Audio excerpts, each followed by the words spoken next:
تازة ليست مجرد مدينة على خريطة المغرب، بل هي مفتاح من مفاتيح التاريخ وبوابة من بوابات الحضارة. تقع في قلب سلسلة جبال الأطلس المتوسط بين فاس وتوريرت، وتعد من أقدم المدن المغربية وأكثرها استراتيجية في التاريخ.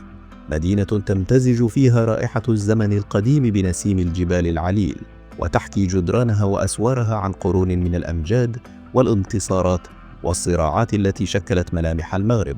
يرجع تأسيس مدينة تازة إلى العصور القديمة، حيث استوطنها الأمازيغ، وكانت تعرف قديما باسم تازة، وهي كلمة أمازيغية تعني الممر أو المرور، وذلك لموقعها الاستراتيجي الذي جعل منها نقطة عبور بين الشرق والغرب وبين الشمال والجنوب.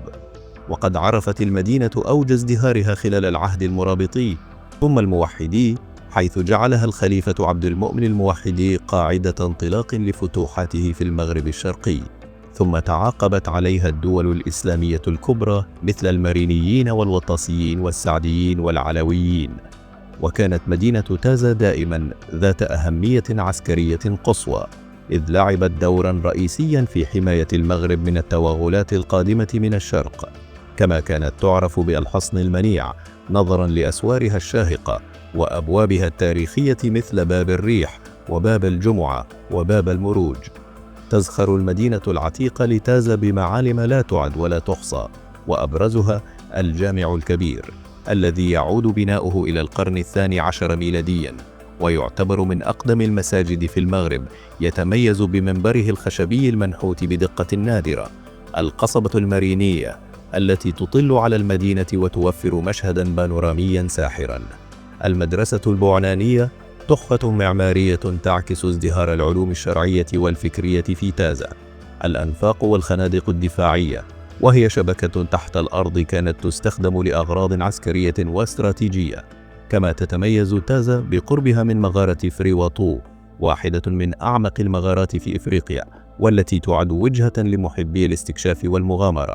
تازة ليست فقط مدينة التاريخ، بل هي أيضا مدينة الطبيعة، تحيط بها غابات الأرز والسرو، وتزينها مرتفعات خضراء تنبض بالحياة.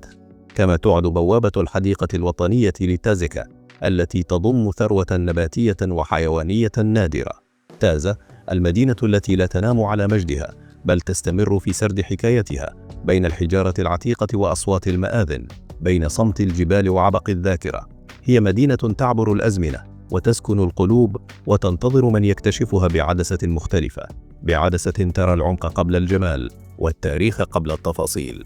وفي هذه الرحلة التي تأخذنا إلى أعالي التاريخ وروح المكان، نهدي هذه المشاهد وهذه الكلمات إلى صديقنا العزيز شكير ابن تازة البار، الذي يحمل في قلبه حبا عظيما لمدينته ويتنفس عشقها في الغربة والحضور. تحية لك يا شكير، من تازة ومن سماء تازة ومن روحها الخالدة.